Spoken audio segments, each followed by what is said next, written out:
पश्चिम बंगाल में सियासी तूफान आने वाला है। 294 सीटें, दो बड़े दिग्गज और सत्ता की एक कुर्सी।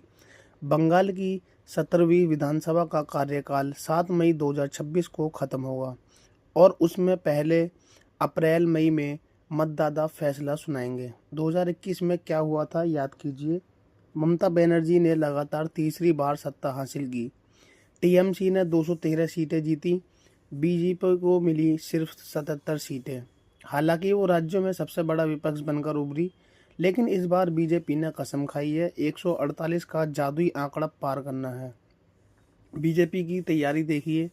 12 मार्च को दिल्ली में केंद्रीय चुनाव समिति की बैठक, जिसमें मोदी और शाह मिलकर बंगाल की 294 सीटों के उम्मीदवारों पर मंथन करेंगे।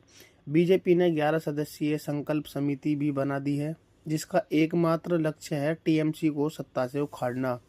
पार्टी का रणनीति साफ है।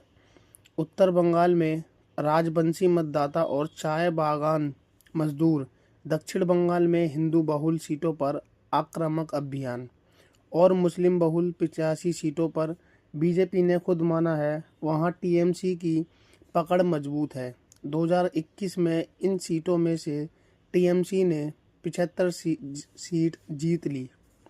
इसलिए बीजेपी इस बार इन सीटों पर सोच समझकर संसाधन लगाएगी।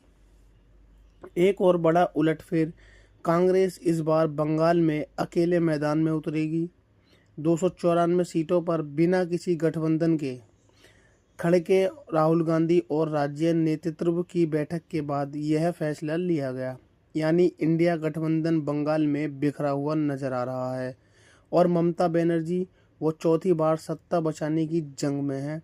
एसआईआर यानी मतदाता सूची पुनरीक्षण की प्रक्रिया पूरी होने के बाद चुनाव आयोग तारीखों का ऐलान करेंगे। 5 से 7 चरणों में मतदान होने की संभावना है। कुल मिलाकर बंगाल का यह चुनाव सिर्फ एक राज्य की लड़ाई नहीं है, यह 2029 की लोकसभा की नींव है। बीजेपी के लिए यह प्रतिष्ठा की जंग है, ममता के लिए यह विरासत की परीक्षा है और कांग्रेस के लिए यह अस्तित्व का संघर्ष है।